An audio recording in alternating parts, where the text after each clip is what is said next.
So again, we know that historical trauma is a thing. We know that it matters, and we know that it's experienced in other communities, right? This was first documented in Jewish communities, but we see it in communities all over the world, right? All over the world that have trauma histories. And absolutely see it in the American Indian and Alaska Native populations, First Nations populations, that what happened to our ancestors is absolutely affecting us today. So we're going to jump into this.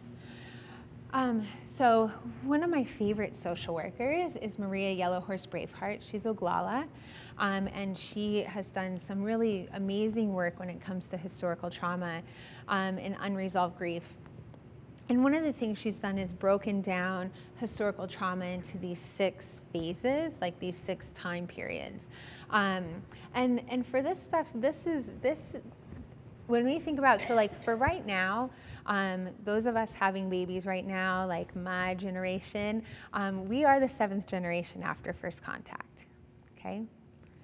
Okay, so we're the 7th generation after first contact. So really everything back to first contact is for sure affecting us, and it's important to kind of recognize each of these phases, because there might be things in here that pop out in a family that you don't even notice, and then you're like, oh wow, that might go back to this time period, right? That might be what they're thinking about.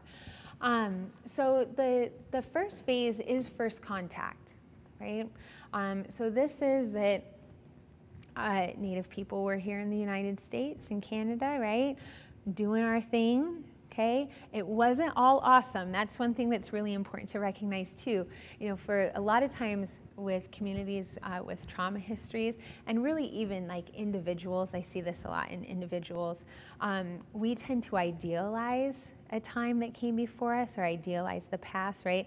I'll see this with individuals who maybe lost a parent, like lost someone who was not a good person, who caused a lot of problems, a lot of grief, and then, you know, because they've passed away, all we do is talk about how wonderful they are, right? And you're like, wait, no, you know, like that kind of stuff. And we do that because we feel guilty and this unresolved grief and everything like that. But like, you know, telling the truth is really important, right? And I truly believe that like secrets breed sickness, and it's okay for us to talk about the dead in a way that might not be super glowing, right? To be honest and have these conversations. And so this idea of if we could just go back to first contact, like before Europeans were in the US, is really a false idea. You know, like it wasn't perfect there, right? There was absolutely problems. There was wars, right? There was challenges, like there was stuff going on. There is, you know, I'm sure some interpersonal conflicts between people.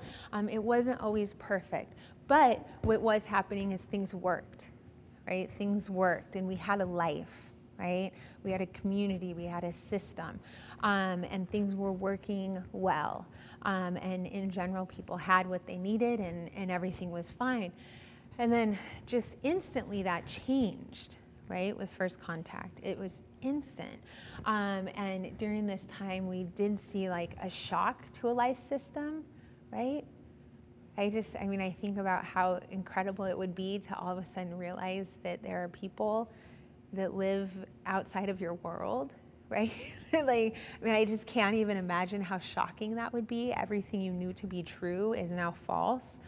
And they look different than you, and they talk different than you, and they have different weapons, and they have, you know, all of that. Like that would be an extremely overwhelming thing to experience.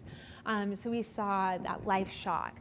Also during this time, there was mass genocide, right? We saw hundreds of thousands of people killed. And that had huge impacts on our communities. We also saw that there was really no time for grief during this time, right? This was like, we gotta get out of here. We gotta run, right? And for many of our communities, there was very, very, very strict protocols when someone died. Right? And many of our communities still have that, and many other communities have that, right? Like in Judaism, like you sit Shiva for 7 days, right? You sit in your house, you do nothing. You cover up your mirrors, you just sit there and do nothing for 7 days after someone dies, right? You couldn't sit Shiva in Auschwitz though, right? We couldn't do, like, Jews couldn't do that. You couldn't sit and grieve and go through that process that you need to do, that your religion and your faith dictates, right? And in our native communities, we also couldn't do that. Yesterday I shared the story of a hospital up in Sitka, Alaska, and there, you know, like for the Tlingit Haida people, they have very strong protocol with when someone passes away. You know, that they need to be in a certain part of, in this particular hospital, they have a room that they have to move people to when they pass away so that their spirit can leave, right? It has to be facing the ocean. I don't remember what corner, you know, like if it's the northeast corner of the hospital or not, I don't remember the details of that, but it needs to face the ocean. It needs to have a window. Their spirit can leave. They need to be covered with a blanket, right? They call it a death blanket. If those things don't happen, then the spirit is stuck, right? And then that leaves the relatives and the living that are left with that unresolved grief of knowing that their relative or their people were never able to move on and finish their journey. Okay? So that can leave us feeling really unsettled, because a lot of times those protocols are really important for our own, you know, I find a lot of those protocols are really for the living, right? And so that we can pass on and move on. This was our colonization period too. We saw the introduction of disease, right? Diseases that we had no ability to fight. And we also saw the introduction of alcohol, right? So this is one of the first things that was introduced to our communities, was alcohol. So very, very early on. We also, moving into phase 2, is the economic competition. So this is where we really saw that like sustenance loss. You know, before contact, Native people weren't poor, right? Everyone had a job, everyone had a home, everyone had something to do. If you were too old to do things, you were taken care of by your community. If you were too young to do things, you were taken care of by your community. But everyone had a place in a community, and nobody was poor, right? Everyone had their food, everyone had shelter. But it was, you know, with the introduction of capitalism and money, right? All of a sudden, Native people are at zero because we didn't have that before contact, right? And we know that even now, when you start with nothing and someone else starts with a whole lot, it's not an equal playing field, right? So that sustenance loss definitely played a role of kind of all of a sudden, you know, we were rich, we had plenty, we had what we needed to be happy and healthy and have strong communities, and now we're considered poor, right? Now we're considered poor because we don't have things, we don't have money, we don't have shoes, you know, that kind of stuff. Even though those previously weren't problems, not having those things. And we also have the invasion and war period. This is where we saw, you know, massive extermination of another round of people. And we also saw some refugee symptoms during this time, right? There was lots of this is like the Trail of Tears, just you know, people just wandering and walking, and massive terror, right? Just very, very, very concerned. No stability at all about what was going to happen. Then we saw the subjugation and reservation period, right? This is where Native people were translocated, right? Often to parts of the country that they had no idea how to live on, right? It wasn't their traditional land. They were often moved onto reservations with tribes that they did not get along with, right? That made for a lot of conflict, right? That's a lot like prisons now. Right? I mean, not much has changed since then, right? We're kind of putting people into close quarters that previously did not get along, and we wonder why don't they get along, right? What's going on here? And then, you know, a lot of this too, this is where, like, when we talk about dismantling a culture and taking away a culture, the reservation period was a big part of it, right? We're no longer like on our traditional lands. You know, for many tribes, especially in, you know, in the plains and I think over in the Great Lakes area as well, like we're very nomadic, right? We did things like, I know for my tribe, we followed the buffalo, right? And that would cover a huge area, you know, like Montana, South Dakota, Canada, North Dakota, Wyoming, like traveling all over that, following the buffalo. And then all of a sudden it's like, nope, now you need to go here onto land that's, you know, surprisingly uninhabitable, right? There is no way to farm it. There's no way to, you know, get water, anything like that. It wasn't prized land at all. And so lots of challenges there. We also saw that forced dependence on the oppressor during this time too, right? So, you know, their oppression had occurred. It was the U.S. government, European Americans, and all of a sudden it was like now we needed to rely on them for our health care, food, education, right? And we had to depend on them to provide those things for us and expect them to do a good job, which still is a huge problem, right? Is them doing a good job. We also see a real lack of security, right? Just really not knowing what's going to happen. Then we move into the boarding school period. For my community, we call this the lost generation, right? During this time, it's estimated that up to 75% of Native children were removed from their families and sent to boarding schools, largely run by the Catholic Church. There was some that weren't, right? But it was largely run by the Catholic Church and Jesuits. Here we saw a system that really destroyed families, right? Because despite all these, you know, all this other stuff, right? The previous 4 time periods and what had happened, like Native people were still here and thriving, right? And doing okay. Like they're still here though. And so this was kind of an effort to really, you know, as the founder said, to kill the Indian and save the man, right? That was the goal. We're going to kill the Indian and we're going to save the man. At boarding schools, we saw the family system destroyed. Kids were removed from their mothers, from their fathers, from everything they knew, from their communities, often sent far away. We also saw in these boarding schools that there was, you know, systemic violence, right? There was beatings. There was rampant sexual abuse. They say, you know, like with the sexual abuse scandal of the Catholic Church, I was like, there's not a Native person that was surprised when that hit the news, right? Because those priests have been sent to boarding schools in tribal communities and indigenous communities for hundreds of years, right? When they were sexually abusing little white boys in Boston and got caught, they were sent to tribal communities, right? That was something, so we've known about this, and this is stuff that was happening in boarding schools for a long time. So there was, you know, rape and rampant sexual abuse and violence. We also saw the prohibition of language, right? Children were beat for speaking their language. They were forced to speak English, and of course their religion was also prohibited in boarding schools.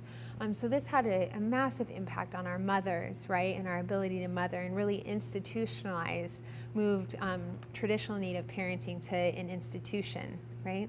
And we have a whole generation of mothers that never got to parent their children, right? And it was our first generation of children that never got to be mothered by their mothers, okay? That was institutionalized.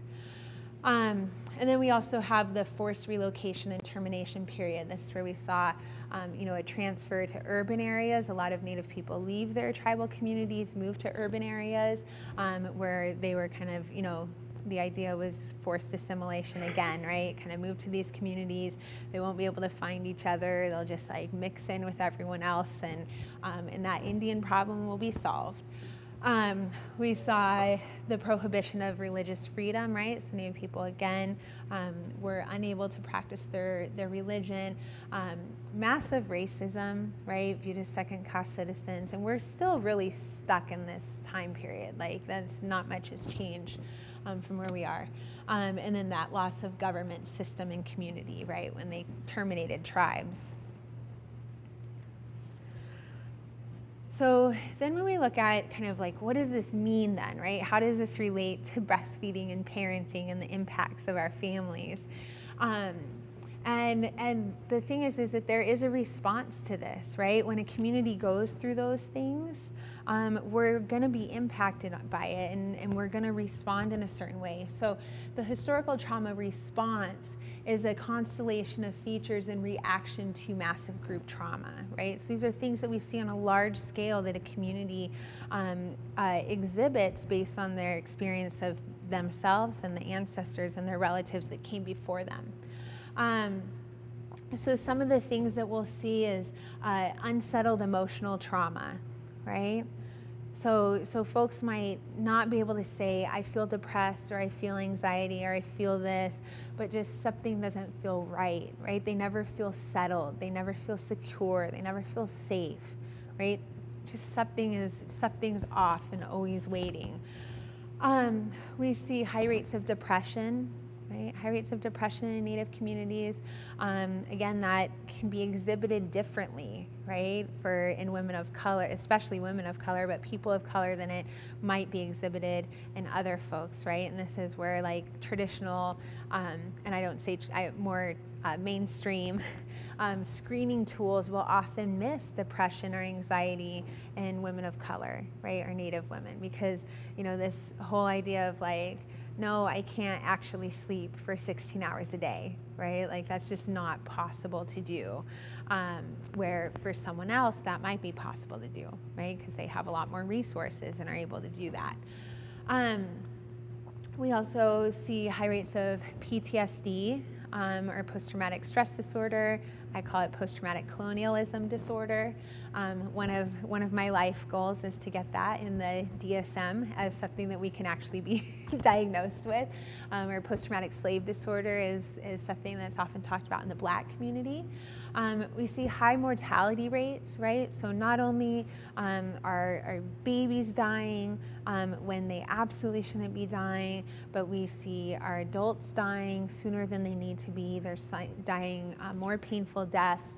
And then we also have increase in murders, right? And violence and deaths caused by someone else, or deaths caused by accidents, right? Whether that's an accidental overdose or a car crash as a result of a DUI.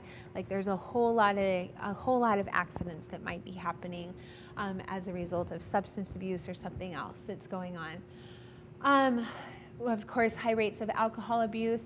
I will say, because I'm a strength-based person, that it's always important to point out that while we have some of the highest rates of alcoholism in our communities, we also have the highest rates of sobriety and abstinence from substances in our communities, right? So there are more Native people not using substances when compared to other people, right? So that's something that's really, something that I think we need to focus on, that there is a lot of us that are sober, that have never used drugs or alcohol, that kind of stuff. But we tend to just focus on the ones with substance abuse problems, which is important, should absolutely be addressed.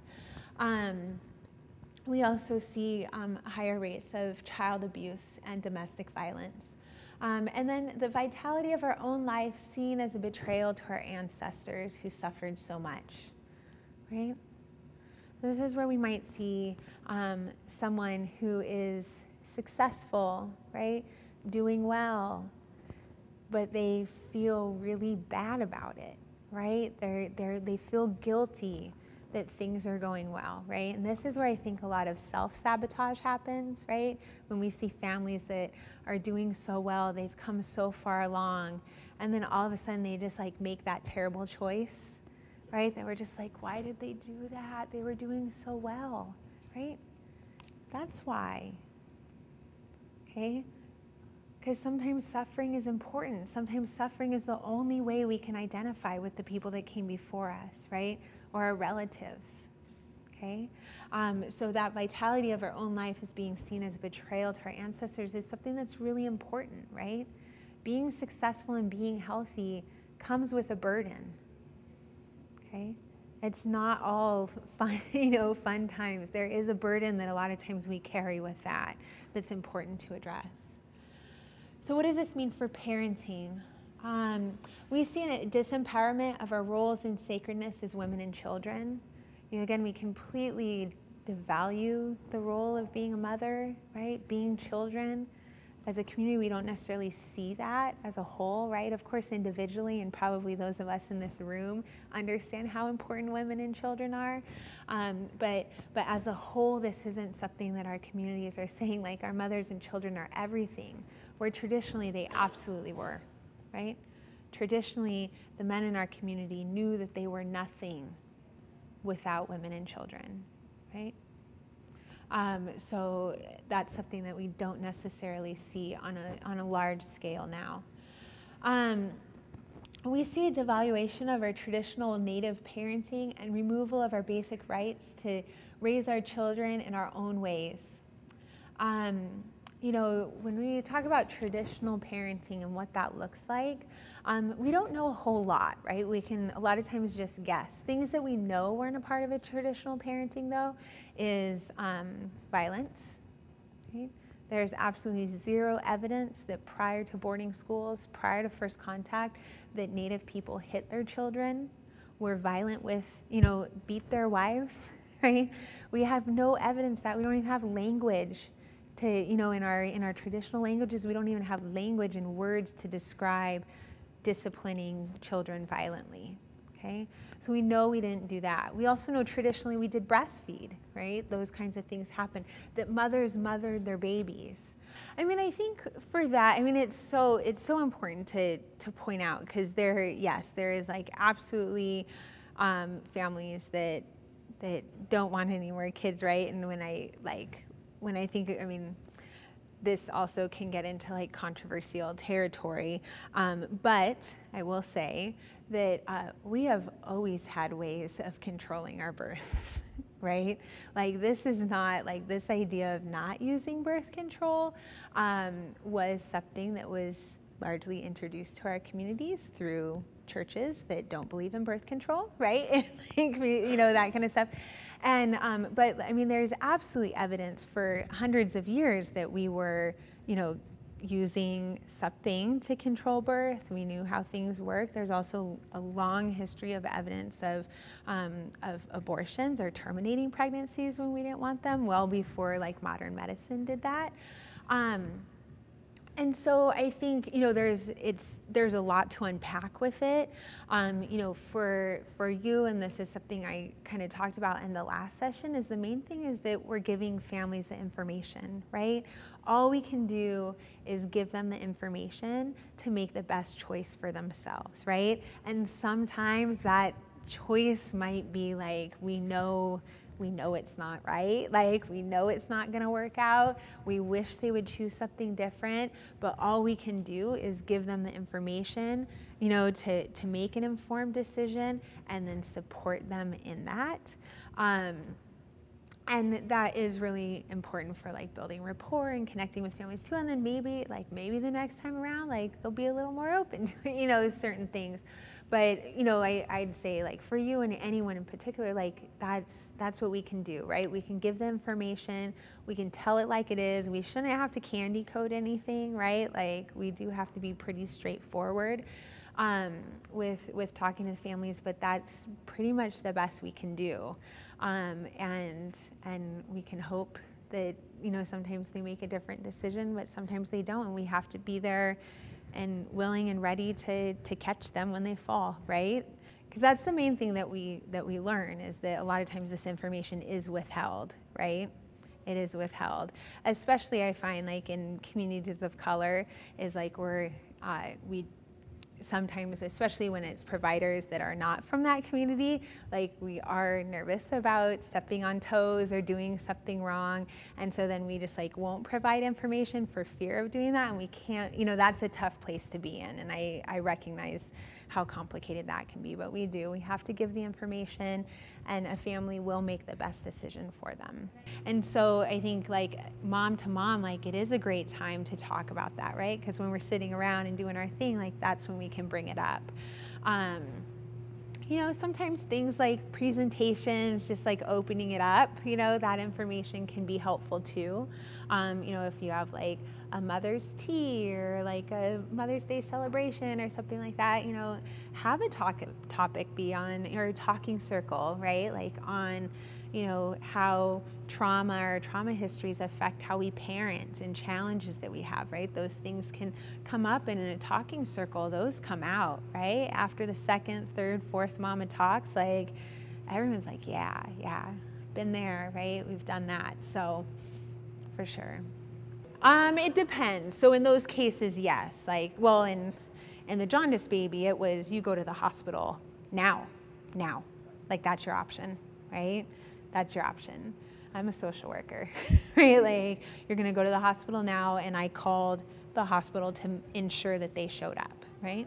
Also offered to go with them if they wanted that, that kind of stuff. So, yeah, or refer back to the provider, have them keep coming back to my group, or maybe set up a one-on-one appointment and make them a client. There's different things that you can do. No, that's a great question. And for me, like, that's where the skill of the provider is so important, right? Because I think that I have a lot of moms that I work with that I know they think they're a burden to me, right? Like, they are just like, oh, why is there so, like, why is this so hard? I keep coming back. I have one family I've been working with now, and I'm going to their house like every 3 days to weigh their baby, right? And for me, like, I want to show them that that is not a burden, right? I would choose no other place to be than to be with them, right? And I think, unfortunately, like, sometimes for providers, and a lot of times they are burnt out. There's a lot, like, a lot of stuff going on. They're getting so many questions throughout the day. But I definitely would say, like, I wouldn't put that on you as the mom, right? Like, at all. Like, it's up to us as providers to really make moms feel comfortable. When we say, like, come to us or call us if you have any problems, we need to mean that, right? We need to mean that. And if they call us, it doesn't matter how many times, or if they've asked us the same question 50 million times, we need to answer it, return that call. We need to answer that question genuinely, even if we're super annoyed with it, right? I know, like, as an LC, I absolutely get burnout on questions, not because of the moms, but because it's the same thing, right? It's like the same story that, like, the hospital screwed him over, the hospital set him up, right? Like, I can just, like, I can tell the story before it even comes to me, and it does get frustrating, right? But it's not for me to put that on the moms, right? That's for, like, us to change the world in other ways. But yeah, it is important to keep coming back. A lot of times these things aren't solved in one time, right? Like, in one visit or 2 visits. But, I think, like, for me to get people to come back, just being nice, being honest, right? I don't sugarcoat things. I tell families point blank, like, what's going on, even if it's not good, right? Even if it's that I think that, they're going to need to supplement for a long time, right? Like, that kind of stuff. Like, I have to tell people that. Because as a lactation consultant, I only see people with breastfeeding problems, right? I don't have people calling me because breastfeeding is going great and they just want to be like, hey, let you know, it's awesome. When we only see people with breastfeeding problems, there's going to be challenges, and there's going to be people that don't breastfeed or can't continue, and that's where I think we just have to be really good as providers. Yeah, so definitely ask those questions. And, from a traditional aspect, again, like, we would be surrounded by lots of women that could answer these questions for us, right? And now we don't necessarily have that. So that does fall on our nurse, that does fall on our home visitor, that does fall on our lactation consultant, then to be that for us, so.